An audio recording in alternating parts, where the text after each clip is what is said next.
Vivimos en una época en que la tecnología no solo transforma lo que hacemos, sino cómo pensamos, cómo aprendemos y cómo nos organizamos.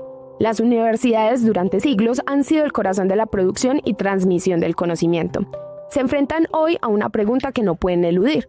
¿Están realmente preparadas para transformarse en la era digital? No basta con ofrecer clases virtuales o tener una plataforma en línea. La verdadera transformación digital de una universidad implica repensar sus procesos, su cultura, su liderazgo y su infraestructura de manera integral y coherente. Y si queremos saber qué tan lejos o qué tan cerca está una institución de esa transformación, primero necesitamos una herramienta que lo pueda medir con rigor científico. Eso es exactamente lo que propone una investigación publicada en la revista Applied Computing and Informatics, un instrumento de medición diseñado para evaluar las características organizacionales, socioculturales y tecnológicas que impulsan la transformación digital en las instituciones de educación superior. Para validarlo, los investigadores convocaron a un panel de expertos de 5 países, aplicaron el método Delphi y obtuvieron resultados que confirman que el instrumento mide lo que promete medir. Para hablarnos de este trabajo, de sus implicaciones para el futuro de la educación superior y de los grandes retos que enfrentan las universidades en su camino hacia la transformación digital, nos acompaña el profesor Daniel Burgos, rector de la MIU City University Miami, catedrático en Tecnologías para la Educación y la Comunicación en la Universidad Internacional de La Rioja, director de la cátedra UNESCO en e-Learning y uno de los autores de esta investigación. Para comenzar entonces a conversar sobre este tema tan importante en esta era, quiero primero dar una calurosa bienvenida a mi invitado. ¿Cómo está, profesor Daniel? Todo muy bien, muchas gracias, Caterina. Encantado de estar aquí con todos ustedes. No, créeme que siempre nosotros vamos a ser los encantados de poder conversar sobre estos temas. Y para empezar, quisiera hacer una pregunta como de contexto, y es, cuando hablamos de transformación digital en una universidad, en un contexto universitario, ¿realmente de qué estamos hablando? Pues creo que habría que establecer 2 momentos. El artículo al que hacías, te puedo tutear, ¿verdad? Sí, claro. Igual conmigo, por favor. El artículo al que hacías referencia es un artículo fruto de la pandemia de la COVID-19. Y luego está la pospandemia, ¿vale? Entonces, durante la pandemia tuvimos un momento de crisis muy importante, por supuesto, humanitaria y de salud, pero sobre todo también a nivel tecnológico. Dentro de las universidades muchísimas de ellas no se estaba preparado para afrontar el aislamiento durante tanto tiempo, y todos teníamos la preocupación de que había que seguir tanto dando clase como no, los cursos no podían pararse, la educación no podía pararse. ¿Cómo se adaptaba esto para una universidad netamente presencial como es la UNAL? Pues suponía un reto enorme, ¿no? Grande, con muchos campus, distribuida por todo el país. ¿Cómo se hace esto? Y igual ocurría en otros países, en otros continentes, ¿verdad? Entonces, ahí lo que se puso en marcha fue, digamos, una especie de comité de crisis, que era, hay que arreglar esto ya. A lo mejor no es lo mejor, pero necesitamos una respuesta inmediata a transformar todo lo que tenemos, trasladarlo a un entorno online, intentar normalizar los procedimientos y continuar dando un servicio, que es la idea, ¿no? La idea vocacional del profesor siempre es la de servicio, ¿no? Cómo hacer que mis chicos pues sigan estudiando, sigan aprendiendo, no pierdan el cuatrimestre y podamos seguir como si no pasara nada, aunque todo el mundo sabe que pasa algo, ¿verdad? Una vez que la pandemia finalizó mayormente, después de un montón de años en según qué continentes, viene la segunda parte, ¿eh? Decía, hay que distinguir entre durante y después. Entonces ahora, del después, ya tenemos una cierta normalidad a nivel de salud, porque cada 2 semanas tenemos una guerra nueva, con lo que la normalidad es un poco rara, ¿verdad? Y ya no es el tema de vamos a solucionarlo ahora de forma inmediata porque yo me ha sorprendido que me tengo que quedar en casa. Ahora vamos a intentar incorporar esa transformación digital de una manera pausada, lógica, orgánica, perdurable. Hay que hacerlo un poco más, como decirlo, más estructurado y menos como respuesta inmediata, ¿no? Entonces, si vamos a la primera parte, que es la de la pandemia, la respuesta inmediata consistía en vamos a digitalizarnos. La transformación digital consistía en que todo aquello que sea analógico y presencial intentemos replicarlo, solucionarlo, bypassearlo, lo que haga falta, con tal de que al final el proceso final, con el objetivo final, que es continuar esa enseñanza-aprendizaje y seguir dando clase e investigando, se afecte lo mínimo posible. Si hablamos de ahora, consiste fundamentalmente en una normalización.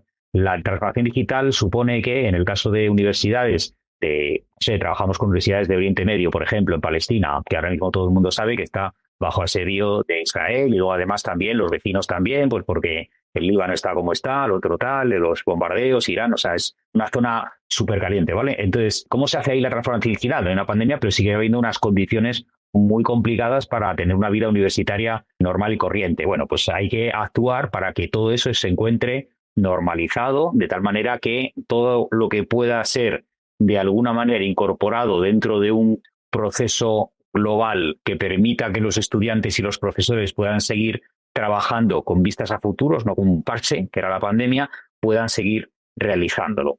Cuando hablamos de zonas que están distribuidas, que tienen campus en zonas distribuidas, que a lo mejor no están realmente comunicados o con zonas complicadas de acceso o con conectividad difícil o no garantizada, cosa que ocurre, por ejemplo, en la jungla, en la montaña, en la selva, en los desiertos de Atacama, en las zonas de conflicto que decía de Oriente Medio, ocurre en muchísimos sitios, ¿verdad? Lo que hay que tener en cuenta es que esa normalización pasa por aplicar unos mínimos que todos puedan cumplir.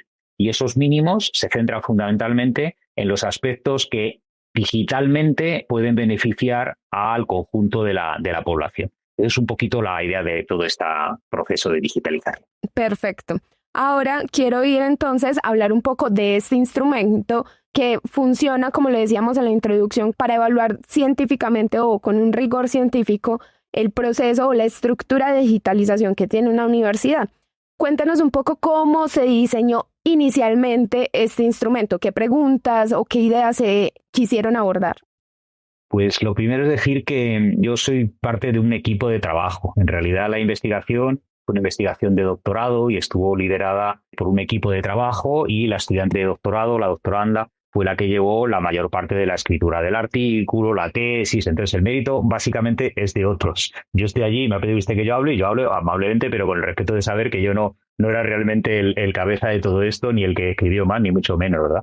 Entonces, como ya aparece en el artículo, nuestra estudiante de doctorado, que ahora ella ya profesora y ahora también sigue como tal en la Universidad del Quindío, es Dina María Castro Benavides. También estaba Johnny Tamayo, de la sede de Manizales de la UNAL, y Alke Martens, que era un colaborador externo, ¿verdad? Entonces, Johnny Tamayo y yo dirigíamos la tesis de Lina y hemos estado trabajando con ella, hemos publicado media docena de artículos sobre este tema. Entonces, este en concreto que comenta usted de Applied Computing and Informatics, estamos muy orgullosos porque reflejaba muy bien un resumen del enfoque de la tesis, ¿vale? Y la idea era, la digitalización como concepto es muy difuso. La gente piensa que por enchufar un ordenador ya está digitalizada, y eso es erróneo. Lo realmente importante de la digitalización son dos cosas: las personas y los procesos. Eso es lo realmente importante. Es lo que va a dar éxito o no éxito a ese proceso de transformación digital. Da igual que nos conectemos todos con tablets, tengamos el último móvil y nos fichemos online, da igual. El fichar se entiende cuando uno entra y sale de la universidad. Da igual absolutamente, ¿verdad? Si la persona tiene un rechazo, que es lo habitual, ¿no? El rechazo al cambio, da igual que uno traiga aquí el último Apple, que no va a funcionar. Si el proceso no está bien estructurado, da igual que uno tenga el móvil de última generación, porque tampoco va a funcionar. Y ahora con la inteligencia artificial, que la tenemos hasta en la sopa desde hace un par de años, pues peor todavía. Uno piensa que la voy a meter aquí ChatGPT o Gemini o cualquiera de estos, Copilot, lo que sea, y me va a resolver la vida. Pues como no pienses bien sobre qué te quiere resolver la vida, seguramente te dé respuestas a preguntas que ni has hecho, y las respuestas no sirvan para nada. Entonces, al final resulta que la herramienta, la parte digital, es súper importante, pero es completamente subsidiaria, es secundaria. Lo que importa es justo todo lo demás, ¿vale? Entonces, con esto en mente, nosotros montamos un instrumento que tenía varias dimensiones, lo que llamamos perspectivas, ¿vale? Porque quedarnos solamente, por supuesto, la tecnológica, ¿vale? Pero quedarnos solo en eso se quedaba coja. Estaba la parte organizacional y la parte social. Dentro de esa parte social metíamos también el tema personal. No queríamos hacer de psicólogos y decir, venga, y ahora vamos a hacer aquí un comportamiento humano y tal, pero va metido ahí, ¿no? Entonces, ¿cuál es la parte social? Esto que estamos hablando del rechazo al cambio. ¿Cuál es la parte organizacional? Pues que en una universidad más o menos grande, da igual que tenga un campus, que tenga 7, da igual, y sobre todo con una historia, la acumulación de procesos inútiles, redundantes, estériles, es brutal. Entonces hay departamentos que viven sobre, digamos, arreglos parciales, regulaciones de años tras años, y uno lo lee ahora y dice, esto servía hace 100 años, hace 10, hace 5, pero ahora mismo no sirve. Y ahora con todos los procesos de IA metidos, sirve de menos, ¿no? Entonces, había que tener en cuenta esas 3 dimensiones, muy importante para nosotros. Eso es como punto de entrada. Y luego, como punto de salida, había que hacer una valoración que fuera cuantitativa. Es decir, no solamente es la impresión, que yo diga, me parece que esto está bien. No, venga, vamos a los números, a hacer un análisis más o menos estadístico, ¿no? Entonces había pues las 5 estrellitas habituales de cualquier proceso, lo único que lo llamamos de una manera un poquito más cariñosa, los niveles de madurez, ¿vale? El maturity level. Pero es básicamente lo mismo, o no tienes estrellita o tienes 5 estrellitas y ahí estamos. Entonces, cada uno de ellos en el artículo va definiendo el grado de, no sé ni qué significa transformación digital, estoy implementando la transformación digital en la social, tecnológico, personal, que sería como la 4ª dimensión, la cuarta perspectiva y organizacional, ¿no? Ese es un poquito el enfoque. Estás escuchando De la UNAL a la Ciudad por los 100.4 FM de Radio UNAL Medellín.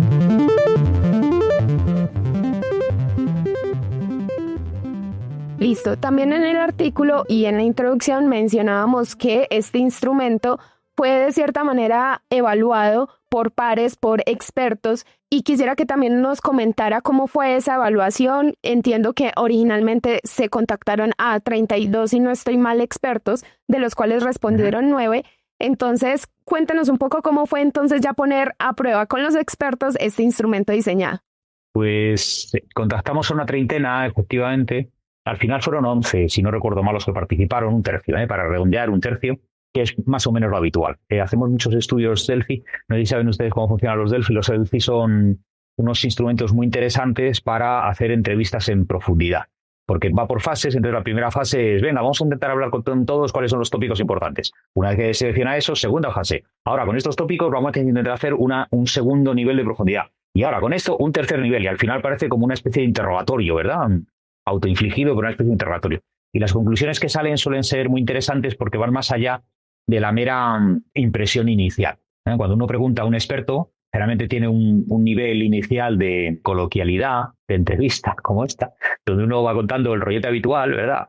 Y en parte por vergüenza, en parte porque tampoco hay que ponerse demasiado espeso, demasiado denso, porque no, depende del público al que vaya, pues tampoco hace falta ahí contar todo, ¿verdad? Entonces la segunda fase eso lo desnuda y la tercera fase lleva directamente a lo específico. Entonces el Delphi proporciona un nivel de feedback, de retroalimentación muy, muy grande. ¿Qué es lo que hicimos? Seleccionamos una treintena de expertos, generalmente suelen contestar, pues eso, un tercio de lo normal, habitualmente. Nuestro objetivo era tener 10 o 12, los tuvimos, suficiente, ¿vale? Los Delphi con 3 o 4 son más opiniones, parece más una tertulia, un conversatorio.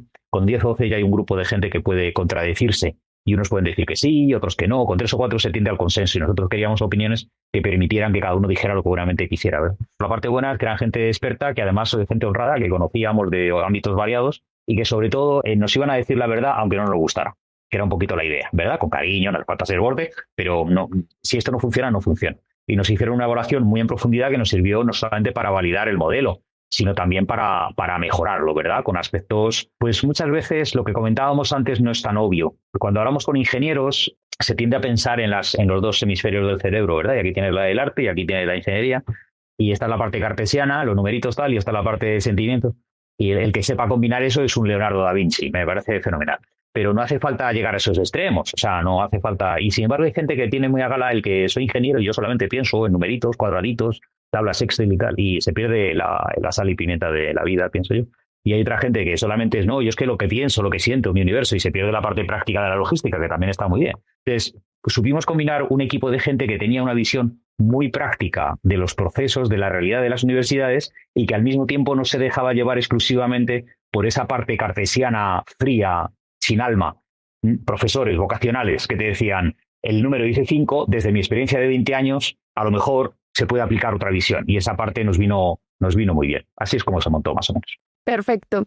Y creo que en este punto sería bueno también saber si se pudo aplicar y con quiénes se aplica esa evaluación ya. O sea, ya una vez dicho, la herramienta está avalada por una comunidad, unos pares académicos y expertos, se pudo aplicar en las universidades y determinar en algunas de ellas el nivel de digitalización.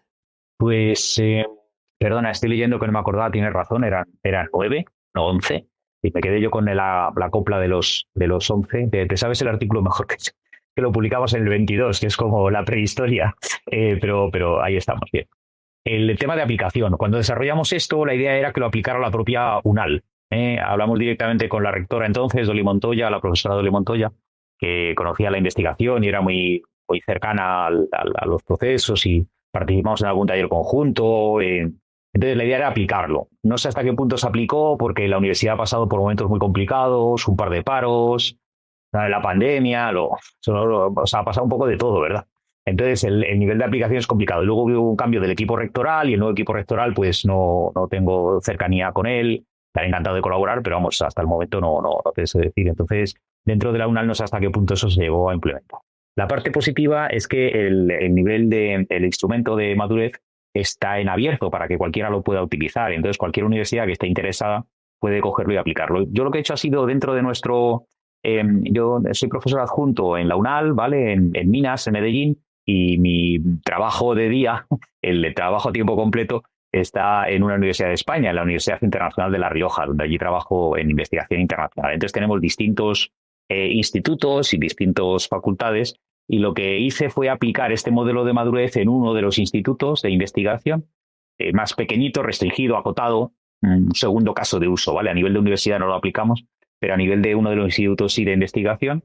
Y la verdad es que fue una experiencia muy interesante porque lo que aportaba era, por una parte, vaya, no me había dado cuenta que en realidad no teníamos ni siquiera una de las dimensiones, no existía para nosotros, era un poco la idea. Nos ha abierto los ojos, que esto es una parte súper buena. Y lo segundo, pensábamos que éramos unos cracks en esta dimensión y resulta que estamos ahí medio. En vez de 5 estrellitas tenemos 3. Entonces fue un momento muy interesante de autoevaluación más que otra cosa. Entonces yo lo que puedo aportar es, ¿nos sirvió como institución? Sí, nos sirvió como institución. ¿Sirvió a nivel particular para que cada uno de los integrantes del instituto, ya fuera personal de apoyo, investigador, becario, estudiante doctoral, lo que fuera, pudiera hacer una introspección acerca del nivel de implementación y de madurez que tenía la institución y, por extensión, ellos mismos? Sí, para eso sí que sirvió. Sirvió más para una herramienta de apoyo personal que para una herramienta de apoyo institucional, que también. Pero yo valoré mucho más lo otro. Valoré mucho más que la gente se sentara delante de las preguntas y quisiera responder algo que no se le había ocurrido y algunos tuvieran la capacidad de poder asimilar. Fue una herramienta muy útil y una experiencia que animo a que todo el mundo haga si le interesa. Entonces, frente a esa respuesta, intuyo que la aplicación como tal del instrumento es tanto a directivos, estudiantes, profesores, o sea, deben de participar distintos integrantes o actores de la institución, de la universidad, para tener una lectura mucho más amplia de la percepción de la digitalización. Es fundamental, no solamente por la herramienta, sino por la transformación digital. Recordemos que la transformación digital va más sobre transformación y menos sobre digital, ¿vale? La parte clave es la T, importa más que la D, con diferencia, ¿vale? Entonces, en este contexto, la comunidad educativa es muy grande. Siempre nos centramos en el estudiante. Con razón, es vocacional, yo sí doy clase porque quiero dar clase a un estudiante. Y es lo primero, es el foco, muy interesante, ¿vale? Luego venga el profesor, ¿por qué? Pues porque el profesor es el que está ahí intentando que esa persona adquiera una competencia o desarrolle algún tipo de habilidad o lo que sea, conocimiento, lo que sea, está muy bien. Pero es que hay muchas más cosas. Está el gestor académico, están las personales de apoyo, toda universidad tiene recursos humanos, equipo jurídico, contabilidad. Es decir, hay mucha gente, ¿vale? Y luego está, por supuesto, todo el sector de servicios. La gente de la cafetería, los que limpian, los que están en la puerta, la seguridad, el del protocolo, el jefe de gabinete, el rector o la rectora. Es decir, hay un montón de comunidades, lo que se llaman stakeholders, clusters, grupos de interés, ¿verdad? Y todos tienen que opinar.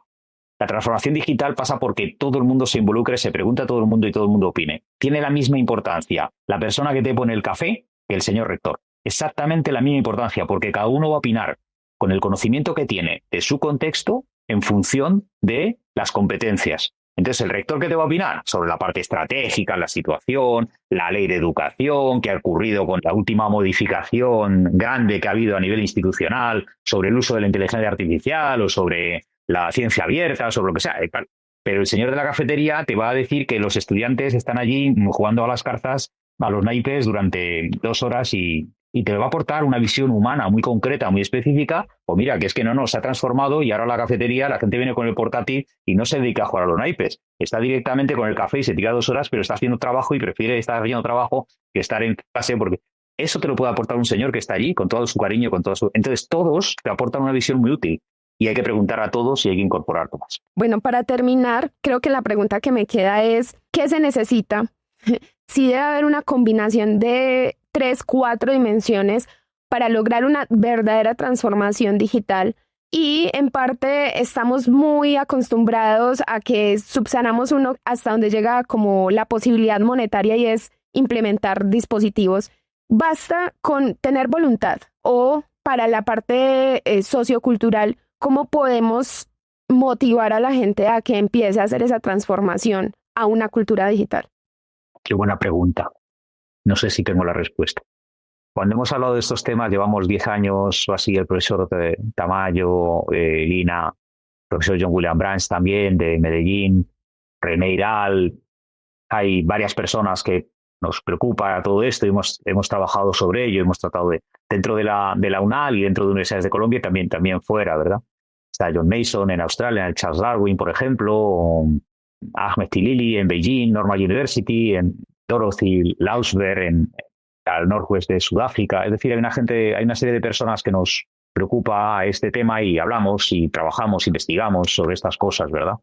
Y la clave es que no sabemos qué hace que funcione, no tenemos muy claro qué hace que funcione, porque al final no se puede imponer, es una voluntad humana de la persona. Entonces podemos venir con una idea fantástica y decimos, sí, entonces aquí el gerente, el rector de la universidad, el ministro de Educación Superior, el que sea, dice que hay que hacer esto, genial, pero luego hay que implementarlo. Entonces, si se impone de arriba abajo, que tiene que haber una guía, no hay ningún tipo de duda, la capacidad de reacción y de rechazo del ser humano son infinitas. ¿Se va a producir esa implementación? No. Esto o funciona todo como un equipo de fútbol y nos implicamos todos y todos defendemos y todos atacamos y tal, y estamos organizados o no tira para adelante. Entonces, ese sentimiento dentro de una organización compleja, grande, de varias capas, como puede ser una universidad, no es tan sencillo porque hay tendencias. Están los de la derecha, los de la izquierda, los que quieren trabajar, los que no, los que yo soy funcionario, los de yo soy vocacional como yo, el que trabajo, cada uno tiene una forma de ver las cosas. Entonces, como una especie de pequeña ciudad, ¿verdad? Con todas sus corrientes. Resulta complicado que eso tire para adelante. Entonces, la pregunta que has lanzado, que es muy inteligente, no tiene una respuesta sencilla. Yo lo que suelo hacer, lo que pretendo hacer, es acotar. Entonces, la solución acotada es más fácil. Tengamos una estrategia transversal, horizontal, que diga, oye, mira, ahora lo que importa es aplicar 3 o 4 puntos de esta transformación digital, identifiquemos los procesos, veamos cómo podemos ahorrar pasos, e incorporemos teletrabajo parcial con unos indicadores específicos de seguimiento, cosas de procesos, ¿vale?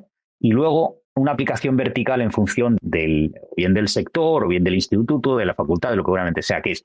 Y en concreto para el Instituto de Termodinámica, siguiendo esta guía general, lo que vamos a hacer es los 10 mandamientos. 1, 2, 3, 4, 5. Y que esos mandamientos vengan negociados, hablados directamente con el personal, de tal manera que se involucren desde el inicio. Si esa parte no se hace de abajo arriba, no termina de funcionar porque significa un cambio, es darse la vuelta a uno, ¿verdad? Como un calcetín. Y cambiarnos es una parte psicológicamente es complicado para muchísima gente. Entonces, esa aplicación concreta, específica, acotada. Vamos a cambiar la universidad. Complicado. Uh-huh. Vamos a tener una visión para la universidad. Bien. Y ahora vamos a trabajar en el laboratorio de genética y para esto vamos a tener una visión específica para genética que hablamos con la gente de genética y otra para deporte y otra para arqueología y otra para...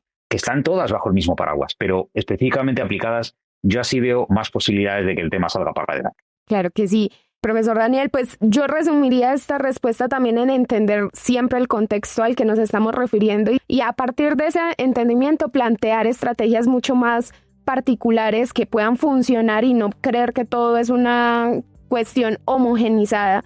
Y bueno, ya se nos acabó el tiempo. Créame que me quedaría aquí conversando más sobre este tema porque creo que es muy necesario con la llegada de nuevas tecnologías y la aplicación de ellas en los contextos educativos, pero por el momento le doy las gracias por haber dedicado de su tiempo para explicarnos este artículo y dejarnos yo creo que muchas preguntas también. Bueno, yo os agradezco mucho el enfoque, a ti en particular la entrevista y lo rigurosa que has sido estudiándola y encantado de colaborar en cualquier momento. Saludo a todos los oyentes y espero que a todo el mundo tenga un día fantástico.